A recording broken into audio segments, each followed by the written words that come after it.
Hello दोस्तों, स्वागत करता हूं मैं आपके अपने YouTube channel agriculture on top knowledge में। मैं आपका भाई ऋतिक आज एक नई क्लास के साथ आया हूं। तो दोस्तों, आज का जो मॉडल पेपर होने वाला है हमारा कृषि सस्य विज्ञान का होने वाला है। ठीक है, कृषि रासायनिक विज्ञान का होने वाला है। तो ये मैं आपको बता दूं, ये मॉडल पेपर है 2024-25 का है। ओके। और ये क्लास जो है होने वाली है कक्षा 12 के स्टूडेंट के लिए जो एग्रीकल्चर से कक्षा 12 कर रहे हैं। और कृषि रासायनिक विज्ञान का जो पेपर है उनका ये हल होने वाला है। इसमें बताने वाला हूँ किस तरह के क्वेश्चन आते हैं। ठीक है, तो ये भी जो पहले की तरह जितनी पेपर होते हैं आपके 50 नंबर का पूर्णांक होगा और 50 नंबर का आपका क्या प्रैक्टिकल होता है। एक बात बता दूं, ये जो पेपर हमें भेजता है यूपी बोर्ड माध्यमिक शिक्षा परिषद, वो ये भेजता है कि किस तरह के क्वेश्चन बनते हैं और कैसे आते हैं। ठीक है, जिससे आपको क्या उसके बारे में पता हो सके, जिससे अपनी अच्छी तैयारी कर सकें और अच्छे नंबर ला सकें। वाजी टाइम क्या होता है, वाजी समय पर कुछ क्वेश्चन इसमें से एक दो क्या फंस जाते हैं। इसलिए आपको क्या ये पूरा अच्छे तरीके से याद कर लेना, रट लेना है जो भी आप पर क्वेश्चन बैंक हो उसके थ्रू। ठीक है, जो भी इसमें क्वेश्चन दे रखे हैं उन्हें अच्छी तरह से क्या रट लेना है बढ़िया तरीके से। ओके, तो सबसे पहले हम देखते हैं क्या इसमें समय कितना मिलेगा हमें। इसमें 3 घंटा 15 मिनट मिलेगा। सभी प्रश्न करने जो है अनिवार्य होंगे इसके अंदर, और सभी प्रश्नों के निर्धारित अंक उनके सामने दे रखे हैं। जैसे कि पहला है एक एक नंबर के, ये क्या है 5 विकल्प आते हैं। ठीक है, तो सबसे पहले हम देख लेते हैं बहुविकल्पीय प्रश्न। ओके, जो बहुविकल्पीय प्रश्न है सबसे पहला क्या कह रहा है कि Al2SO4 का होल थ्राई में एल्युमिनियम की संयोजकता कितनी होगी। जो एल्युमिनियम है इसकी संयोजकता कितनी होती है, तो दोस्तों मैं आपको बता दूं कितनी होती है, 3 होती है। कितनी होती है इसमें संयोजकता एल्युमिनियम में, 3 होती है। ओके, बात कर लेते हैं अगला जो विकल्प है हमारा ख, ऊर्ध्वपातन का उदाहरण है। ऊर्ध्वपातन किसे कहते हैं, यानी कि कोई भी चीज़ अगर ठोस है, ठीक है, वो पिघल के क्या पानी में ना बदले, ठीक है, वो सीधी किसमें गैस में परिवर्तित हो जाए। तो इसमें कौन सा उदाहरण होगा, बल्ब का जलना।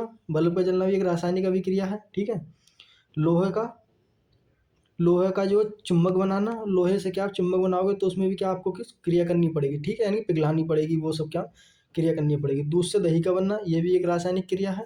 इसमें जो ऊर्ध्वपातन का नौसादर जो है उसको गर्म करेंगे हम सीधा, तो किसमें गैस में परिवर्तित हो जाएगा, ना कि वो पिघलेगा।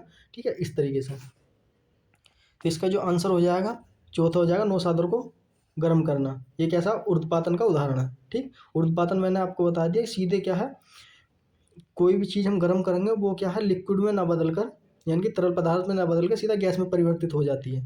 ठीक, उसे क्या कहते हैं, ऊर्ध्वपातन कहते हैं। वैसे बात कर लेते हैं CO2 CO3 का तुलनात्मक भार क्या होगा। ठीक है, तो इसका जो भार होगा कितना होगा, 30 होगा। ठीक, बात करते हैं फेरिक क्लोराइड का जलीय विलयन कैसा होगा। फेरिक क्लोराइड है तो उसमें क्या है Fe आएगा। ठीक है, क्लोराइड। ठीक, फेरिक क्लोराइड का क्या हो जाएगा, अम्लीय होता है। इसका जो नेचर होता है फेरिक क्लोराइड का अम्लीय होता है। ठीक है, तो इसका आंसर हो जाएगा हमारा पहला। ओके, फिर अगला क्वेश्चन कह रहा है कि निम्नलिखित में से कौन सा एल्कलाइन का सूत्र है। एल्कलाइन का सूत्र हमारा कौन सा हो जाएगा, इसमें तीसरा हो जाएगा, यानी कि CnH2n। ओके, ये क्या हमारा एल्कलाइन का सूत्र है। ठीक, आगे चलते हैं, आगे देखते हैं कि क्या है। अब जो देख रहे हैं ये सब कितने नंबर के, एक एक नंबर के। ठीक है, ये सब कितने थे, एक एक नंबर के। ओके, आगे चलते हैं, देख लेते हैं कि निश्चित उत्तरीय प्रश्न है उनके बारे में थोड़ी सी चर्चा कर लेते हैं। कौन किस तरीके के क्वेश्चन बनते हैं वो देख लेते हैं।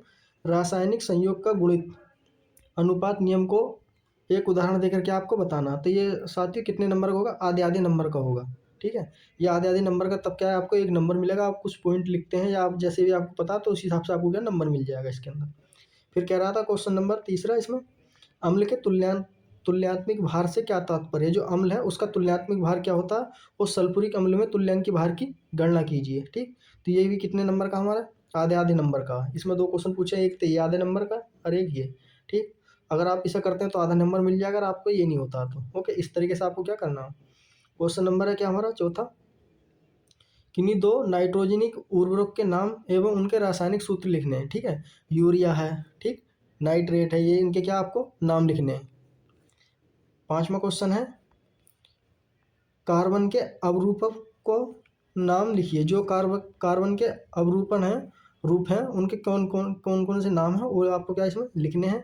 क्वेश्चन नंबर 6 कह रहा है कि किसी तत्व का परमाणु क्रमांक 29 है तथा इस तत्व की समूह तथा आवर्त संख्या लिखिए। यानी कि परमाणु जो 29 होता है किसका होता है, कॉपर का होता है। किसका होता है, कॉपर का होता है साथियों। ठीक, तो आप एक बार इसी हिसाब से क्या देख सकते हैं कि तत्व इसका समूह क्या होगा और इसकी आवर्त सारणी में किस जगह पे है, कौन से नंबर पे है। ठीक है, समूह ये सब चीज़ आपको क्या देख लेनी है अच्छी तरह से। ओके, बात करते हैं आगे हम अति लघु उत्तरीय प्रश्न। ये जो प्रश्न होंगे आपको 4-5 लाइन में लिखना होगा। ठीक है, इसमें लाइन जो केमिस्ट्री में ज़्यादातर कोई मायने नहीं रखती, क्योंकि इसमें ज़्यादातर रिएक्शन दी जाती है। ठीक है, आप जितनी कर सको उतना ही अच्छा है।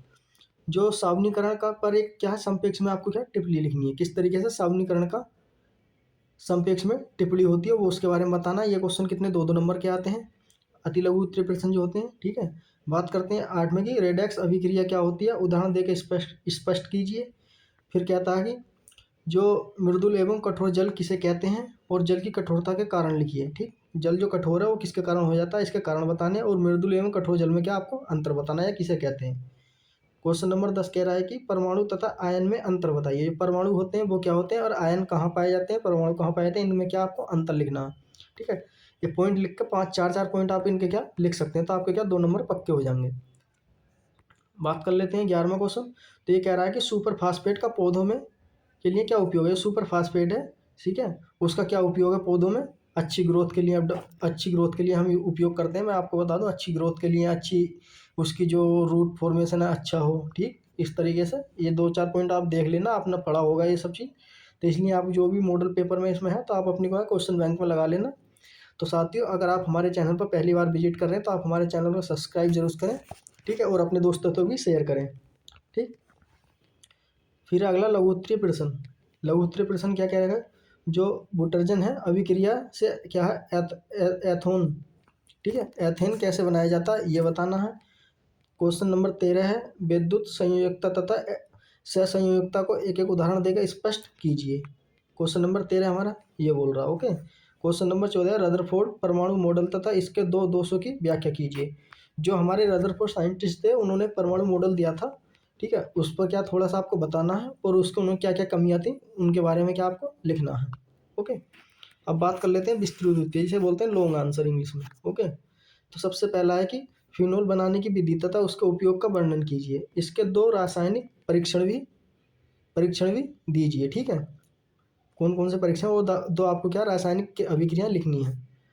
अथवा अगर आप इसे नहीं करते हैं तो आप कौन सा कर सकते हैं, प्रयोगशाला में एसीटोन बनाने विधि का चित्रात्मक वर्णन कीजिए, करते हुए इसके प्रमुख गुणों एवं उपयोग भी क्या आपको लिखने हैं। ठीक है, जो प्रयोगशाला में एसीटोन बनाते हैं उसका एक चित्र बनाना है आपको, किस तरीके से बनाते हैं, उसके क्या मुख्य गुण क्या क्या हैं उनके बारे में बताना है, और उसका उपयोग यानी कहाँ कहाँ हम उपयोग कर सकते हैं एसीटोन को।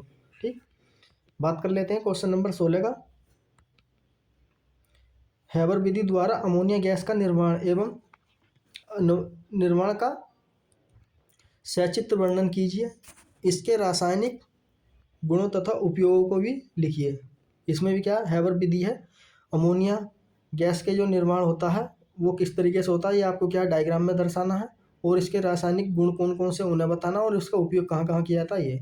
अगर आप इस क्वेश्चन को नहीं करते हैं 16 का, तो आप क्या है इसे कर सकते हैं। ठीक, करना होगा इनमें से एक ही।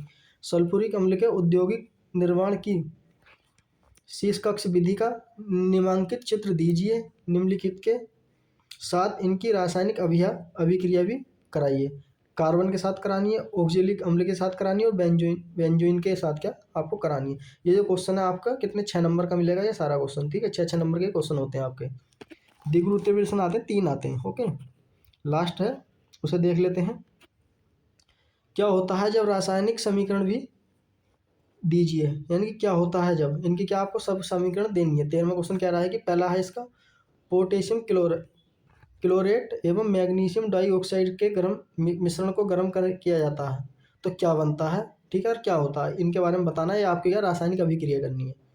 बुझे चूने में क्लोरीन गैस को प्रवाहित किया जाता है तो क्या होता है नहीं, ये आपको भी एक रासायनिक मतलब इसका क्या है आपको बतानी है। क्वेश्चन नंबर है इसका 17 का तीसरा, जस्ते को कास्टिक सोडा विलयन के साथ गर्म किया जाता है तो क्या होता है, क्या और कब क्या होता है। इस तरीके से ये आपको क्या रासायनिक अभिक्रिया लिखनी है। ओके, ये सब कितने में मिलेंगे आपको 2-2 नंबर में मिलेंगे ये वाले पॉइंट। अथवा अगर आप ऊपर वाला नहीं करते हैं ये तो आप नीचे वाला कर सकते हैं, ये भी सेम ही है। जो एथिलीन अल्कोहल से सांद्रता सल्फ्यूरिक अम्ल के साथ 170 डिग्री पर गर्म करते हैं तो क्या होता है, ठीक है, इसे आपको बताना है। फिर कह रहा है कि मिथाइल आयोडाइड की अभिक्रिया सोडियम धातु से शुष्क ईथर की उपस्थिति में कराई जाती है, ठीक, तो क्या होता है इसके बारे में बताना है। ग्लूकोज को फेलिंग विलियम के साथ गर्म किया जाता है तो क्या होता है इसके बारे में बताना है, ठीक है। तो आगे चलते हैं दोस्तों, इसमें बस इतने ही क्वेश्चन थे, ठीक है। ये सब आपने देख लिए होंगे अच्छी तरह से। अगर आपको इसकी PDF चाहिए तो आप मुझे क्या है व्हाट्सअप नंबर पर मुझे मैसेज कर सकते हैं। अपना व्हाट्सअप नंबर क्या मैं इस वीडियो के नीचे डिस्क्रिप्शन में डाल दूंगा, ओके, वहाँ से आप ले सकते हैं बिल्कुल फ्री ऑफ कॉस्ट। एक बात और बता दूं, अगर आप यूपी कैडेट की भी इंटर के साथ तैयारी करना चाहते हैं तो आप हमारे चैनल को सब्सक्राइब कर सकते हैं, ठीक है। अगर आपको उसके नोट्स चाहिए, एक बार मेरी प्ले लिस्ट में जाकर जरूर विजिट करें, मेरे चैनल को पूरे देखें कि मैंने किस तरीके की वीडियो डाल रखी है, ठीक। अगर आप ज़्यादा से ज़्यादा सपोर्ट करेंगे तो मैं इसी प्रकार अपने चैनल पर आपके लिए क्लासें लाता रहूँगा, ओके। तो मैं अपने चैनल पर बिल्कुल आपको free of cost UP cadet के जितने भी क्लास है भी फ्री ऑफ कॉस्ट कराऊंगा, ठीक है। इसलिए दोस्तों अपना सपोर्ट बनाए रखें और अपने दोस्तों तक ज़्यादा से ज़्यादा शेयर करें। तो थैंक यू दोस्तों, आज के लिए इतना ही रखते हैं, मिलते हैं इसी प्रकार की अगली वीडियो में, तब तक के लिए हमें इजाज़त दें।